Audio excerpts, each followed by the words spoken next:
Welcome to today's class on biological development. In this particular class, we're going to be focusing very heavily on the early portion of development in the lifespan. And we're going to be doing this by focusing on biological aspects to development and some related concerns that are critical in those early stages of development. Now, when we're talking about early growth, particular biology at birth, what we see is that there's a number of different areas within the field of developmental psychology that actually address this topic. One of the areas we're going to be looking at today is studied extensively by not only developmental psychologists but also geneticists, and that's the concept of genetics and the very related topic of cell growth.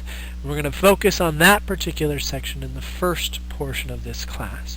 We're then going to take a little break and transfer the topic from genetics and cell growth to physical growth, so physical changes in the fetus and other areas of development right after the moment of conception. So we'll travel from the moment of a zygote to that newborn infant in the second section of class. After that, we're going to look at topics that relate to actually both genetics and physical development, and that's developmental abnormalities or biological abnormalities that sometimes occur with newborn infants. And we'll look at some genetic markers, some environmental markers, and talk about how all of these things relate to the different areas that we've discussed so far. So 3 sections this week. And I hope from these 3 sections you can get a really good grasp of how biology relates to birth. To start off, though, what we need to do is first discuss the very first basic mechanism that all of us start with in our lives, and that's the first cell that we all are. In fact, if we look back to all of our past and our very beginning, each of us actually started off as just one cell, which we call a zygote. These cells would actually multiply time and time again in order to make us the whole individual that we are. And the way that happened was because of a very special code that was embedded within the nucleus of each of these zygotes and all of the cells that that zygote created afterward. And that code, the genetic information, not only told the cells to multiply, but it caused them to multiply in a very specific way, which eventually created all of the things that you are today. In particular, when we look in the nucleus of these cells, what we see is the code which is called DNA, or deoxyribonucleic acid. This DNA is actually a very complex molecule. We're not going to go into a ton of detail on it because it's not a biology class, but this molecule within it contains all of the genetic information that we need in order to really explain a lot of the physical development within the mother's womb and within our lives based on what this information actually had in it. In that DNA, one of the important things that we see, and the thing that we're going to be going back over and over again to this semester, is something called genes. These genes are just tiny units of information composed within the DNA.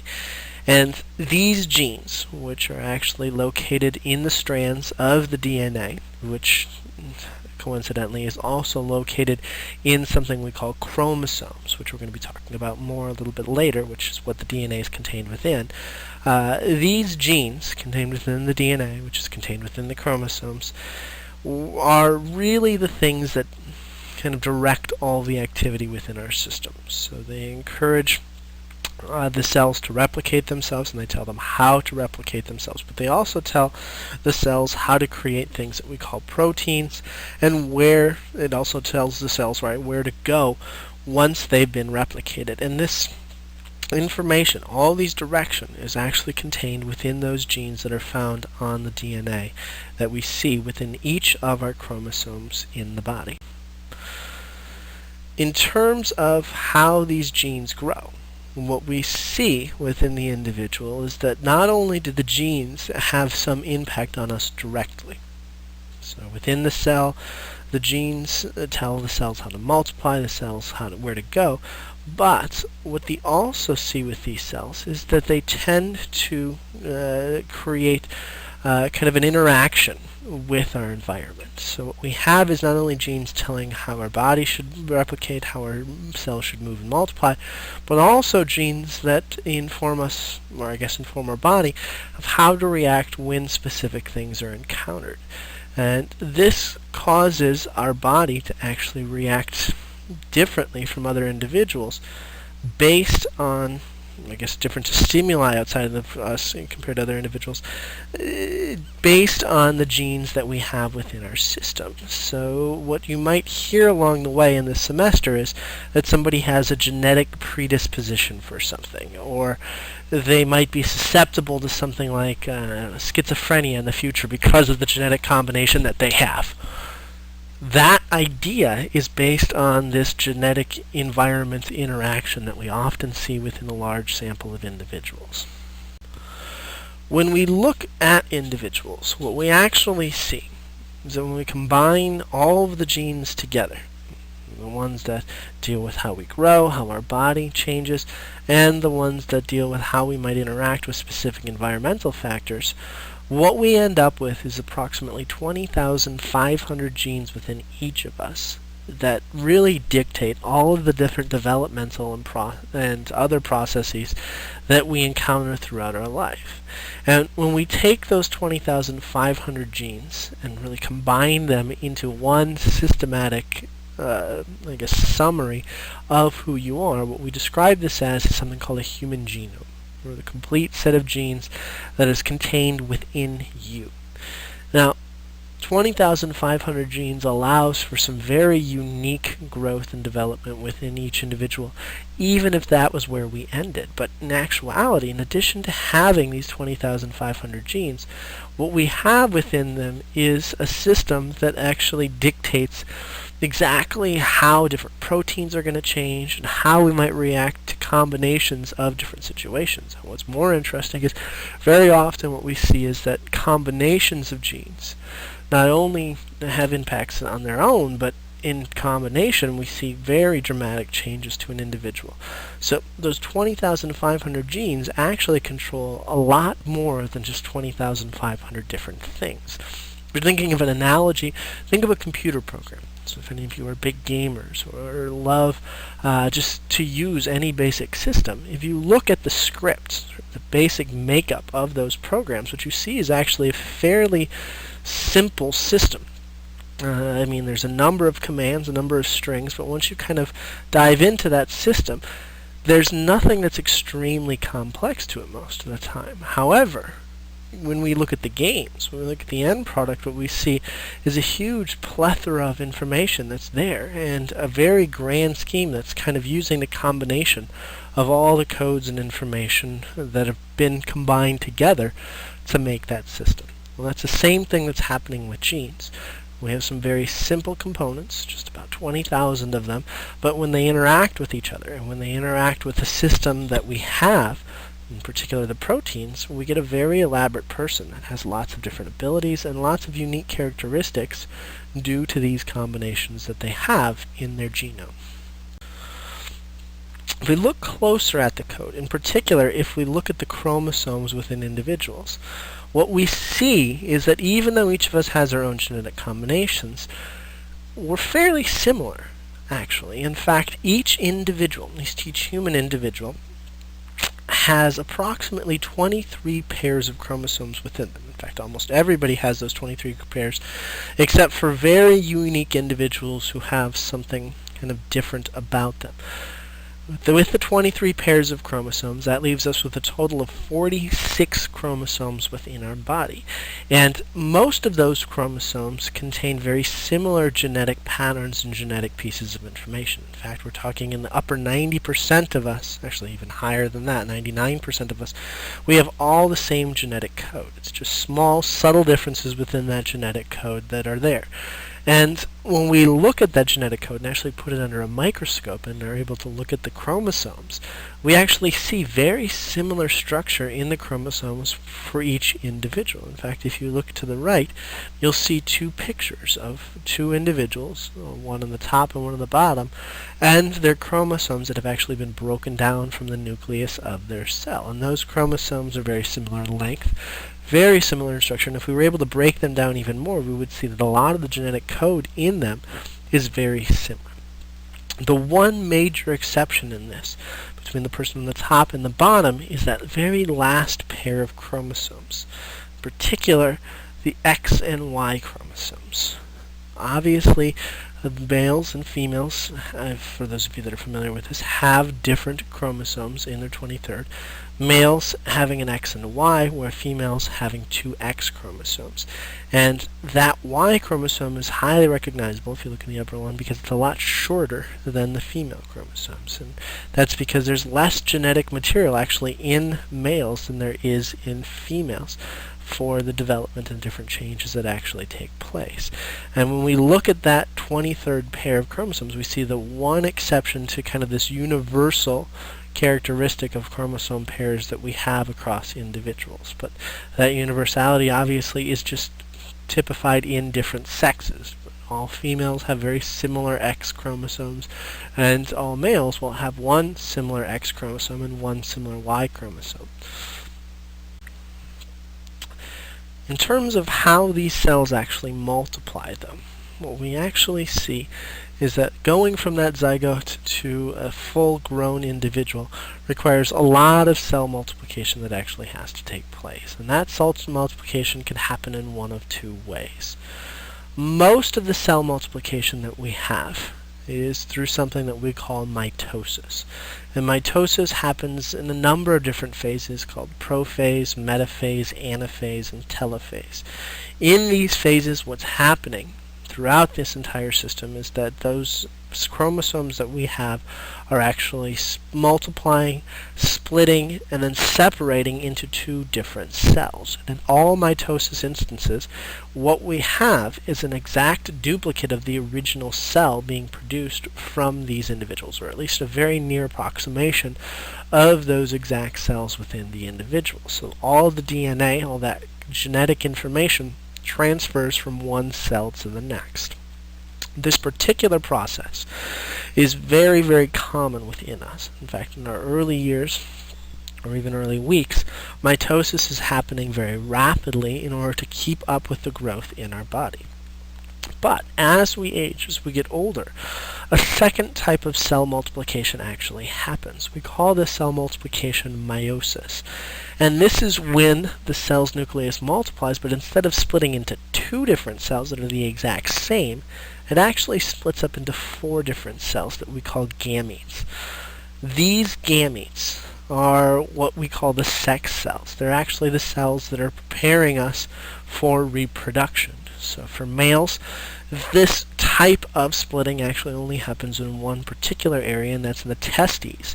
And for females, it also happens only in one particular area, and that's in the ovaries. And these sex cells are what allows human beings to actually reproduce, because instead of containing all of the genetic material that we usually have, they actually contain only one half of that material. And when these cells actually combine, the male sperm and the female's egg, we get that first cell, that first zygote, by having those two split chromosomes actually merge together.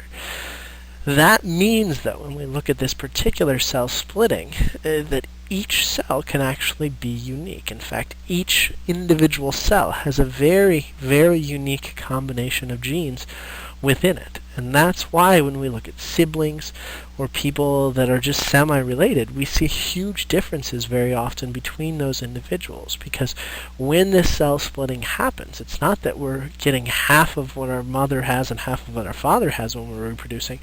Instead, what we're getting is kind of an interesting combination of characteristics from our mother and an interesting combination of characteristics from our father, due to the specific gamete that we got from both parents.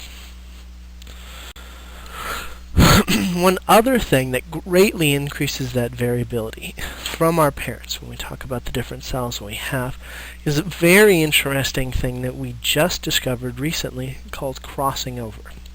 Not talking about a basketball move here or, I don't know, changing of sides on a team.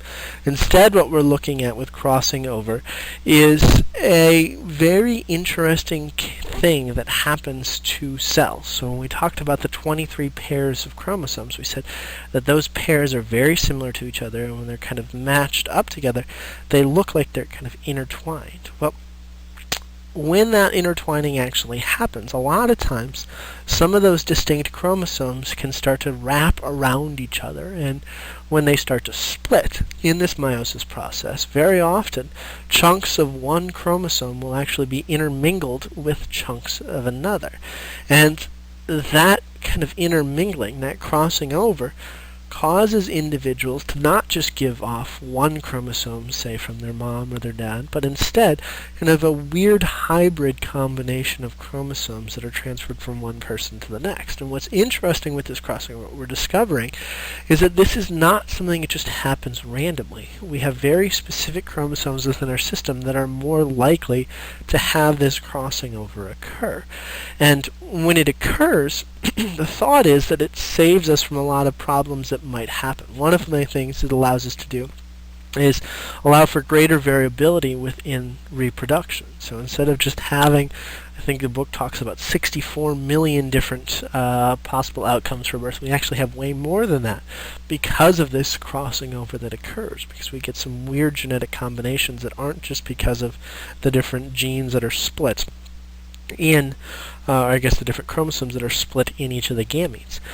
We also see with this crossing over that this might actually be something that helps us avoid some of the genetic disorders that we sometimes encounter along the way. And we're going to talk about one particular one a little bit later when we look at mental retardation, in particular Down syndrome, and how this crossing over might actually be something that helps us avoid this problem. So what you might be asking here is, how do these two cells, we talked about these two gametes, actually merge? Well, if any of you have had a sex ed class, you probably have already been familiarized with this, but just as a review, what we see is that when that sperm cell of a male actually merges with the egg cell of a female, we create this one cell called the zygote, which has those 23 pairs of chromosomes within them. Now, because of this fusion, and because of the way this happens, it allows us to share approximately half of our genes with each of our parents. But it also creates a situation where we're never going to be exact replicas of either parent, and in actuality, we're not going to be exact replicas of, well, either combination that our parents could produce on their own.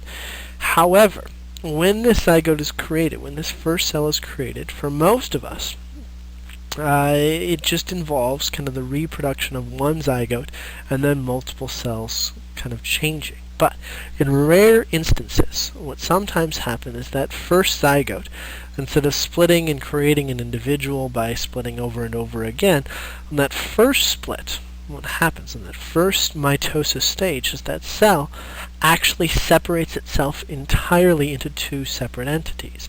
And when that happens, which is fairly rare, what we get is something called identical twins, siblings who actually came from the exact same first zygote, so they contain the exact same, at least for the most part, genetic material as their sibling. There's some mutations that could affect things, but overall, these individuals do have the exact same identical genetic overlap, or I guess genetic information, within each of them. Another type of twin, though, that you sometimes hear about is something called a fraternal twin.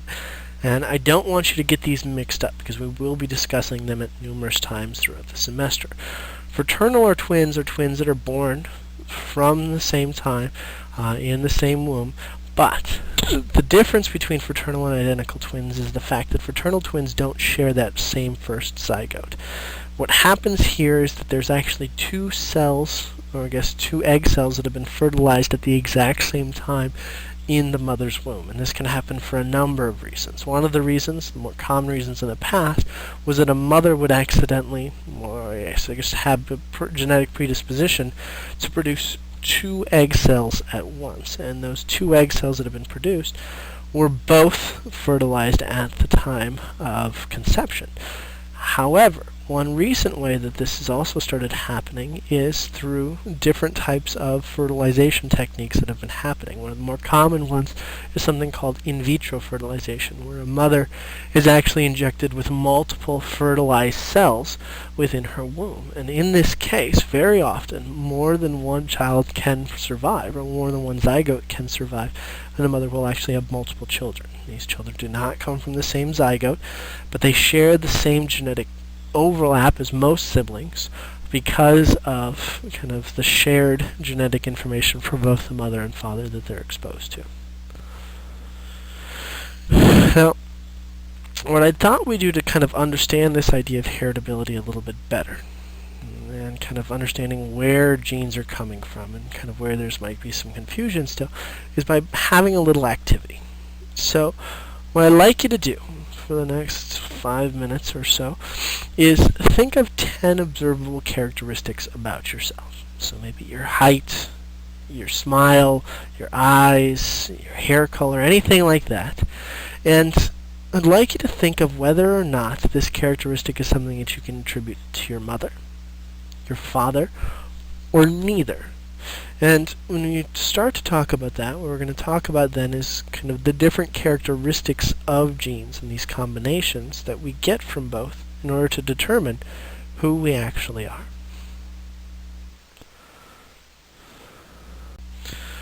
Now, if you did this activity, you're listing those characteristics, what you're actually listing is something that we haven't discussed yet. In this earlier section, we've talked about genes and how they combine and create this specific individual. When we're talking about that, what we're actually discussing is something called a genotype. The sum total of all your genetic material that you can attribute to your father and your mother and what they gave you. However, in addition to that genotype that you've gotten from your parents, what you've also acquired is something that we call a phenotype. And this is the sum total of not all the genetic information that you get from your parents, but instead the sum total of all the observational characteristics that you got from your parents. And these phenotypes, just like genotypes, come from your parents, but they come in very unique ways. Phenotypes are based on the pairing of the chromosomes that you have. We call these pairings alleles. And in these combinations of genetic pairs that you have, what we actually see is very often when you're getting information from your parents, it comes in 2 forms. It's either a dominant or a recessive form. And when you have that genetic allele, has a dominant and a recessive combination, then what we usually see is that the phenotype you actually exhibit is one from the dominant allele that you might actually have. So if we're talking about things like hair color, and your parents, I guess in this particular case, have blue hair, because they've got one dominant hair color of blue and one recessive hair color of blue, then what very often happens is that when these parents have a child, there's a very good chance that that child will have blue hair. Now, I'm not sure why the one child has white hair and that they should have blue hair if we're using the example to the right. And in that case, when a child receives both the dominant ones, both the dominant alleles, that child will be guaranteed to have blue hair. But 2 other children will also have blue hair when they receive a dominant allele from the mother or a dominant allele from the father and a recessive, kind of contrasting recessive allele from the mother and father. And that's because this one gene kind of dominates the, I guess, emergence of the phenotype of the individual. And only in rare cases, when, say, the allele of recessive gene, in this case is pink hair, will a person, when they get both recessive alleles, actually display that recessive trait, even though both the mother and the father do actually contain that gene within their body. And this idea in dominant and recessive alleles is a very important when we talk about heritability and inheritance. But one other thing that pops up on occasion is the fact that sometimes each allele, each gene, is actually important. And when they interact with each other in very specific ways, they can actually change kind of the makeup of people. One classic example of this is mentioned in your book called sickle cell anemia. And in this case, which is found in most African American, well, mostly in African American communities, is a kind of codominant allele where the blood type that you have, the way your blood platelets actually are affected, is I guess a result of how many sickle cell alleles you actually have. If a person is born with 2 sickle cell alleles, in this case being both codominant ones, they have a very pronounced level of sickle cell anemia. Whereas they only have one from their parents, they end up have a light level of sickle cell anemia. And if they have neither of those dominant alleles, then they actually display no sickle cell anemia. But when we look at that, we see kind of this rare instance, and there's numerous ones out there, where kind of the combination is important, not just the dominant allele that we have within our system. But when we're talking about dominant and recessive, we're talking about a new topic instead of genotype, and that's looking at this concept of phenotypes. What makes this idea even more interesting when we're talking about phenotypes is that not only do dominant, recessive, and codominant genes impact us, but another thing that pops up is the fact that very often when we're looking at individuals, most of the time what we're looking at is just a combination of things. So if any of you listed your height in inches and said it was actually attributed to your mom or your dad, what you actually are doing is talking about something that you inherited polygenically from your parents. In essence, your phenotype is a result of a combination of multiple genes that have interacted with each other. So we can't just find the tall gene within you or the short gene within you and say that's why you're tall. Instead, what we'd have to do is find multiple genes, look at the combination of each other to get a sense of where your height's at and where it's going to actually be. And that finding, that kind of weird quirk that we have to those things, is something that happens a lot when we look at social, cognitive, and even biological factors that can affect growth. And what makes this even tougher is not only do we have polygenic environments, but as we mentioned earlier, a lot of our heredity is, and our genetic combinations are predicated on how our body is going to interact with the environment. And when we have specific environmental factors or biological factors that influence us, we're going to see very different emergence of kind of growth within individuals based on this interaction. And we call this concept an epigenetic view, this idea that we can't predict how someone is going to come out just based on their genetics. And this is something that we've seen time and time again, and I'm sure if any of you have been exposed to twins, you know that this is something that we're very confident actually takes place. Two people who have the exact same genetic material can very often develop into very different individuals. And we're going to see a number of instances throughout the class about that. But this differentiation is based on kind of the environment and how it's interacting with the person's genetic material and the person's, partially, the person's phenotype. One last thing that really changes it, and this is something that's gained a lot of interest over the last couple of years, are something that we call mutations. These mutations can be in virus form. One of the most recent things I've heard about is some virus that's linking genetics to schizophrenia, which is a very hot topic that people are studying. But other mutations are a little bit more subtle when we look at gene growth. And when we see this, what we see with mutations is kind of an alteration of genetic material somewhere in the splitting process, either due to exposure to something or just some kind of random growth that happens. But when these mutations occur, what we can actually see is that a person's genetic material will slightly alter, We never see big, huge mutations where somebody becomes a completely different person in the birthing process, but in the growth process, in kind of the gradual change, sometimes very subtle changes will occur within the cells. And those subtle changes that occur within the cells affect people in a number of different ways. Maybe not as pronounced as the polygenetic inheritance factor or the heredity with environment factor, but they are something that we have to attend to when we're looking at this concept of heritability and where your phenotype is actually coming from. That marks the end of this topic on how we look at heredity and how we measure genes. The next section of this class we're going to be focusing on what happens once we actually have those genes. So we'll discuss this idea of something called a zygote and where those things are combined, but also how that zygote actually becomes this unbelievable individual that you are, because it's not just basic mitosis or splitting of cells that makes you the individual that you are. If that was the case, you wouldn't be anything other than just a blob of cells. Obviously, you're very differentiated from that, though. You've got unique characteristics not only mentally but physically. And we're going to spend some time in the next section talking about how that actually takes place. So please, take a break here, relax, and when you come back, we will be talking about this idea of cell growth and cell multiplying.